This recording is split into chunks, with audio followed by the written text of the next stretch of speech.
الله ربي والإسلام ديني ومحمدا رسول الله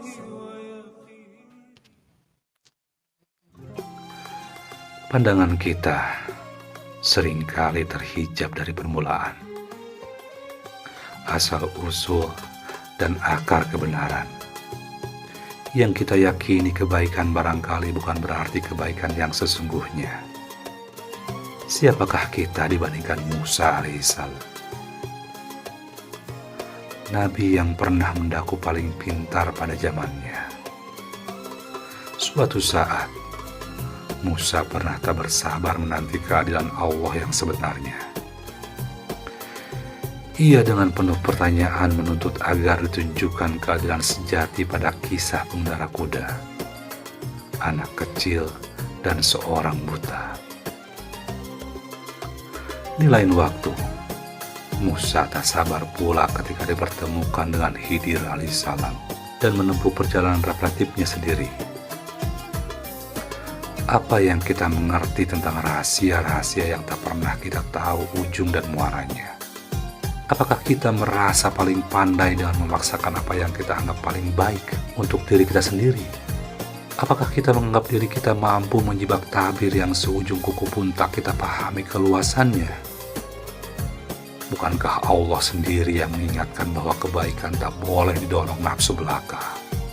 Boleh jadi engkau membenci sesuatu, padahal itu baik untukmu. Dan boleh jadi engkau menyukai sesuatu, padahal itu amat buruk bagimu.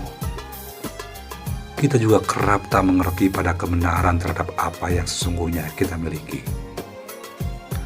Apa makna kebenaran dalam harta yang ditumpuk, rumah yang dibangun, makanan yang disajikan, serta anak-anak yang dilahirkan dan ditumbuh kembangkan.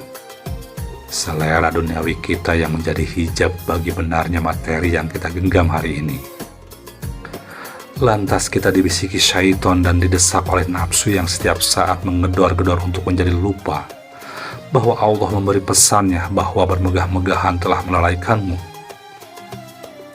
Kita terus melaju tanpa rem. Kita lanjut melesat tanpa kendali. Satu-satunya yang membuat kita berhenti dan menepikan semua nafsu yang menggelora adalah momen ketika ujung mulut kita mencium tanah kubur, tempat pelepasan segala hiruk-pikuk dunia yang menjibukkan.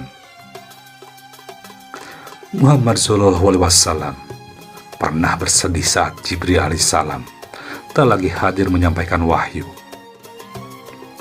Para pembencinya menambah pedih rasa sedih dengan bisik-bisik yang mengaung sepanjang waktu.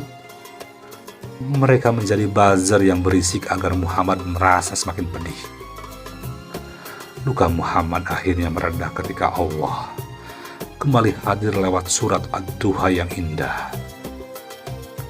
Pada kepedihan itu, Allah menyapa lagi segala duka. Tidak hanya kepada Muhammad, tetapi juga kepada seluruh manusia. Kita pantas bertafakur. Apa yang Allah tak berikan kepada manusia, semua telah diberikan, seperti Allah juga memberikannya kepada Muhammad. Kita yatim dalam kuasa, kata Allah. Tak punya daya apapun hingga Allah yang melindungi. Kita bingung, tersesat tak tentu jalan, kata Allah.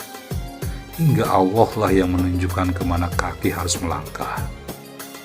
Kita tak punya apapun di dunia, miskin dan kekurangan, kata Allah. Siapa lagi jika bukan Allah yang memberikan kecukupan?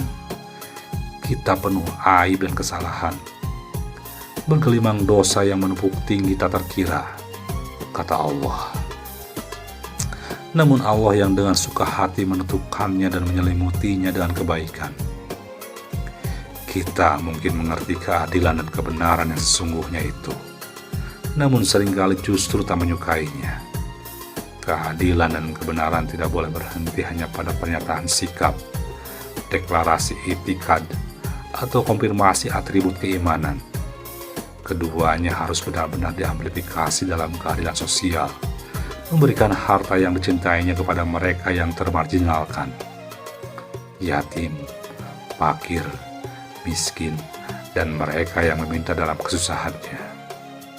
Berdustalah kita kepada agama ketika menjadi bagian dari tabiat personal dan sistem yang mengabdikan anak-anak yatim, menempatkan mereka pada aksis terbawah dalam strata sosial, dan tak memberi makan kaum miskin dengan terus melapangkan jarak, gap, kesenjangan antara kita dan mereka. Lalu, apa yang kita miliki? Al-Ahnaf bin Qais menyitir syair indah. Engkau akan menjadi milik hartamu jika engkau menahannya, dan jika engkau menafkahkannya, maka harta itu akan menjadi milikmu. Kita menjadi hilang, terampas kemerdekaannya, terbelenggu langkah pijakannya, ketika kita sendiri yang menyangkutkan materi dunia menjadi tuhan-tuhan kecil yang kita puja-puji, yang hilang dari pelukan kita, yang tak kita genggam erat-erat, yang kita rela dan ikhlaskan. Itulah yang menjadi milik kita sejatinya. Kita memiliki semua yang tak pernah kita miliki. Wallahu a'lam bishawab.